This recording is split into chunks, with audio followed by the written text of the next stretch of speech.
Hello friends, గత కొన్ని రోజులుగా తెలుగు రాష్ట్రాలతో పాటు దేశాన్ని కుదిపేసిన అంశం సినిమా పైరసీ.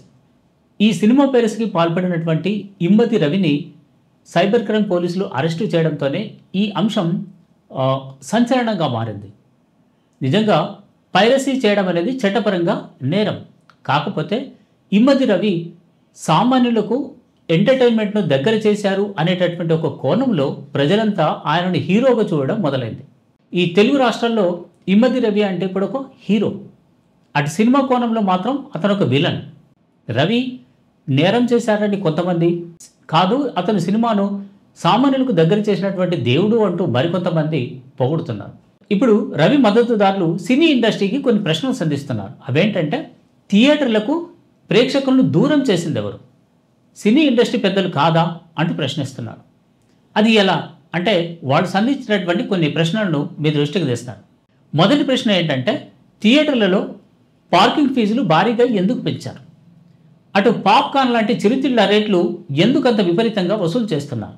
బయట 20 రూపాయలు దొరికేటటువంటి పాప్కార్న్ను థియేటర్లలో 200 నుంచి 700 వరకు ఎందుకు అమ్ముతున్నారు? బయట 20 రూపాయలకు దొరికేటటువంటి వాటర్ బాటిల్ థియేటర్లలో 200కి ఎందుకు అమ్ముతున్నారు? బయట దొరికేటటువంటి తక్కువ ధరలకు దొరికేటటువంటి సమోసాలు, మిగతా చిరుతిళ్ళు అనేవి థియేటర్లలో ఎందుకు ఇంత భారీగా రేట్లు పెంచేసి అమ్ముతున్నారు? వీటిని కొనలేక, అటు టికెట్ల రేట్లు కూడా భారీగా పెట్టలేక సామాన్యులు థియేటర్లకు దూరం అవుతున్నారు. అంటే సినిమా పెద్దలు దీన్ని ఒక వ్యాపారంగా మార్చేసి భారీగా వసూళ్లు చేసి సామాన్యుడు థియేటర్కు రావాలంటే భయపడేలా చేస్తున్నారు అనేటటువంటిది రవి మద్దతుదారుల వాదన. రెండవది ఏంటంటే, కొత్త సినిమా విడుదలైనప్పుడు, ముఖ్యంగా భారీ బడ్జెట్ సినిమా విడుదలైనప్పుడు టికెట్ రేట్లను విపరీతంగా పెంచేస్తున్నారు.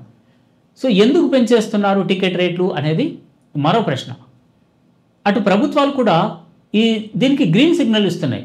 అంటే భారీ బడ్జెట్ సినిమాలు నిర్మించాం కాబట్టి బెనిఫిట్ షోలకు మిగతా ఫస్ట్ కొన్ని వారాల్లో టికెట్ రేట్లు పెంచుకొని అమ్ముకోవడానికి ప్రభుత్వాల అనుమతి కోరుతున్నారు. ఇటు తెలంగాణ ప్రభుత్వం కావచ్చు, అటు ఏపీ ప్రభుత్వం కావచ్చు, వీటికి ఓకే అంటున్నాయి, గ్రీన్ సిగ్నల్ ఇస్తున్నాయి. అసలు ఎందుకు సామాన్యుడి గురించి ఈ ప్రభుత్వాలు కూడా ఆలోచించవా అనేది రవి మద్దతుదారుల మరో ప్రశ్న.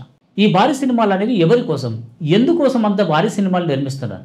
100 కోట్లు ఖర్చు పెట్టి సినిమాలు నిర్మిస్తున్నాం, మాకు నష్టాలు వస్తాయి అంటున్నారు.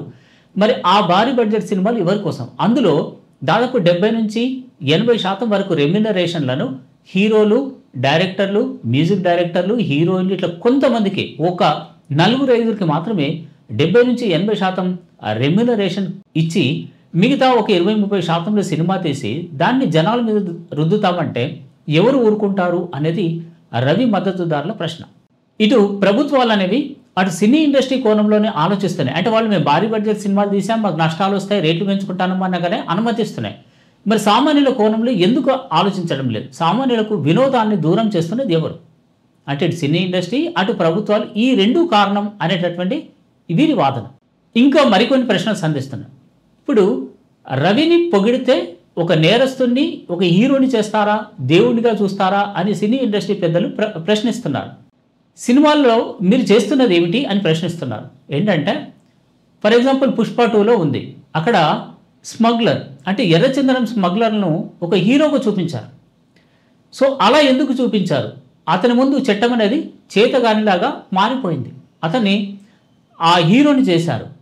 మరి సినిమాల్లో ఒక నెగటివ్ క్యారెక్టర్ను హీరోగా చూపించినప్పుడు ఇక్కడ రవిని దేవుడిగా కొలవడంలో, హీరోగా చూడడంలో తప్పేంటి అనేది ఈ రవి మద్దతుదారుల ప్రశ్న.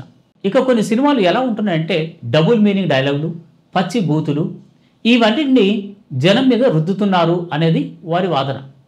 ఒక ఫ్యామిలీ సినిమాకు వెళ్ళినప్పుడు పిల్లల్ని పక్కన కూర్చోబెట్టుకొని అలాంటి బూతు డైలాగులు ఎలా వింటారు? పిల్లలకి ఏం నేర్పుతారు? మరి వీటిపైన ప్రభుత్వాలు ఎందుకు యాక్షన్ తీసుకోవట్లేదు? అటు సెన్సార్ బోర్డు కూడా ఉంది, అక్కడ సెన్సార్ చేసి సర్టిఫికేట్ ఇస్తేనే ఇవి థియేటర్లోకి వస్తాయి. మరి సెన్సార్షిప్ దాటి ఎందుకు బయటకు వస్తున్నాయి? సినిమాల్లో డబుల్ మీనింగ్ డైలాగులు, బూతులు ఇలాంటివన్నిటికీ సెన్సార్ చేసి ప్రజలకు మంచి వినోదాన్ని అందించాల్సినటువంటి బాధ్యత కూడా అటు సెన్సార్ బోర్డు పైన ఉంది. మరి సెన్సార్ బోర్డు ఎందుకు తమ బాధ్యతను నెరవేర్చట్లేదా అనేటటువంటిది రవి మద్దతుదారుల ప్రశ్న. ఇవే కాకుండా చాలామంది హీరో, హీరోయిన్లు, దర్శకులు, కొంతమంది ప్రముఖులు అటు డ్రగ్స్ కేసులో కానీ, ఇటు బెట్టింగ్ యాప్ ప్రమోషన్లలో ఆరోపణలు ఎదుర్కొంటున్నారు. సో మరి సమాజానికి సినిమా ద్వారా మంచి సందేశాన్ని అందించేటటువంటి ప్రముఖులే ఇలాంటి వాటి ఎందుకు పాల్పడుతున్నారు, ఎందుకు వీటిలో ఇరుక్కుంటున్నారు అనేటటువంటిది రవి మద్దతుదారుల ప్రశ్న. నెక్స్ట్, ప్రభుత్వం స్టూడియోలు నిర్మించుకోవడానికి భూములు ఇచ్చింది. కొంతమంది వీటిని దుర్వినియోగం చేశారు. స్టూడియోలు నిర్మించుకున్నటువంటి మరికొందరు ట్యాక్సులు కట్టకుండా ఎగ్గొడుతున్నారు. మరి దీని ద్వారా మీరు సమాజానికి ఏం సందేశం ఇవ్వదలుచుకున్నారు అనేటటువంటిది రవి మద్దతుదారుల ప్రశ్న. ఇప్పటికీ సినీ ఇండస్ట్రీ పైన అభిమానం కానీ, సినిమాలపైన అభిమానం కానీ, అటు హీరో హీరోయిన్ల పైన అభిమానం కానీ తగ్గలేదు. అలా తగ్గి ఉంటే ఈ పైరసీ సినిమాలు కూడా చూసేవాళ్ళు కాదు, అసలు సినిమానే చూసేవాళ్ళు కాదు. వచ్చిన సమస్య ఏంటంటే జనాలు థియేటర్లకు వెళ్ళట్లేదు. అంటే థియేటర్లకు వెళ్ళకపోయినా అటు ఓటీటీలు చూస్తున్నారు, ఇటు టీవీలో వేసినప్పుడు చూస్తున్నారు, అటు ఈ పైరసీ సినిమాలు చూస్తున్నారు. అంటే పైరసీ అనేది ఇష్టం లేకపోయినా చూస్తున్నాం. ఎందుకు అని అంటే సామాన్యులు, ఇద్దరు పిల్లలు భార్యాభర్తలు అంటే ఒక నలుగురు థియేటర్కి వెళ్తే 4,000 ఖర్చు పెట్టాలి. టికెట్ రేట్లు కావచ్చు, చిరుతిళ్ళు రేట్లు కావచ్చు, ఇవన్నీ కావచ్చు. నెలలో 4 వారాలు ఉంటాయి. 4 కొత్త సినిమాలు వస్తే ప్రతి వారం 4,000 ఖర్చు పెట్టేటంత స్తోమత సామాన్యుడికి ఉందా? ఇది వాళ్ళు సంధిస్తున్నటువంటి ప్రశ్న. అసలే ధరలు పెరుగుతున్నాయి, సామాన్యుడి ఆదాయం అనేది పెరగట్లేదు.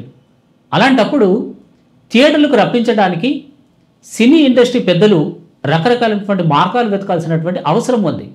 అంటే అవసరమైతే వీటి రేట్లు తగ్గించి జనాల్ని థియేటర్లకు ఆకర్షించాలి. అప్పుడే కరోనా కంటే పూర్వం పరిస్థితి మళ్ళీ వస్తుంది. ఇదేమి చేయకపోగా అటు జనాల్ని నిందిస్తూ ఇటు సినీ నష్టాలకు ప్రధాన కారణం పైరసీయే అనడం ఎంతవరకు కరెక్ట్? పైరసీ కారణం కావచ్చు, కాకపోతే మొత్తంగా పైరసీ వల్లనే సినీ ఇండస్ట్రీకి నష్టం జరగట్లేదు. సినీ పెద్దలు వ్యవహరిస్తున్నటువంటి తీరు వల్లనే ఎక్కువగా నష్టం జరుగుతుంది అనేటటువంటిది రవి మద్దతుదారుల ప్రశ్న. మరి వీటికి సినీ పెద్దలు ఏం సమాధానం చెప్తారు? ఆత్మవిమర్శ చేసుకుంటారా? లోపాలని సరిదిద్దుతారా? లేకపోతే ఈ పైరసీ పైననే దానిపైననే నెపం నెట్టి ఈ టికెట్ రేట్లు పెంచుకుంటా సామాన్యులను మరింత దూరం చేస్తారా? ఇది సినీ పెద్దలు ఆలోచించాల్సినటువంటి అంశం. ఈ పైరసీ అనేది ఇప్పుడే కొత్త కాదు, దశాబ్దాల తరబడి వస్తున్నది. ఈ మధ్యనే 4-5 నెలల నుంచి ఈ సైబర్ క్రైమ్ పోలీసులు ఎన్నో ముఠాలు పట్టుకున్నారు. అంటే ఇమ్మది రవి కంటే ముందు పైరసీ ఉంది. ఇప్పుడు ఇమ్మది రవి అరెస్టుతో పైరసీ ఆగిపోదు అనేది స్పష్టమవుతుంది. ఎందుకనంటే ఇమ్మది రవి పోలీసుల అదుపులో ఉన్నప్పుడే అటు ఐబొమ్మ 1 అని మిగతా కొన్ని వెబ్సైట్లు కూడా థెరపీకి వచ్చినట్టు ప్రచారం జరుగుతుంది. సో అంటే ఇది రావడానికి కారణం ఏంటి అంటే ఇమ్మది రవి ఒక్కరే కాదు, ఇంకా ఉన్నాయి పైరసీ ముఠాలు అని. మరి వీటన్నిటిని అరికట్టడం సాధ్యమవుతుందా అనేది కూడా ఒక ప్రశ్నే. ఎందుకనంటే ఈ మధ్య వీటితో పాటు సైబర్ నేరాలు అనేవి విపరీతంగా పెరిగిపోతున్నాయి. అందుకే వీటిపైన ఏం చేయాలి, ఎలాగే చేస్తే జనం మళ్ళీ సినిమా థియేటర్లకు వస్తారు అనేది ఆలోచించాల్సినటువంటి అవసరం ఉంది. పైరసీని అరికట్టడం అత్యవసరం. ఎందుకంటే పైరసీ వల్ల ఎంతో కొంత నష్టం అయితే జరుగుతుంది కదా. సో ఆ పైరసీ అనేది లేకపోతే సినీ ఇండస్ట్రీకి నష్టం ఉండదు. అదే టైంలో ఇటు థియేటర్లకు జనాన్ని రప్పించడానికి ఏం చేస్తే బాగుంటుంది అనేది కూడా ఆలోచించాల్సినటువంటి అవసరం ఉంది. నమస్తే.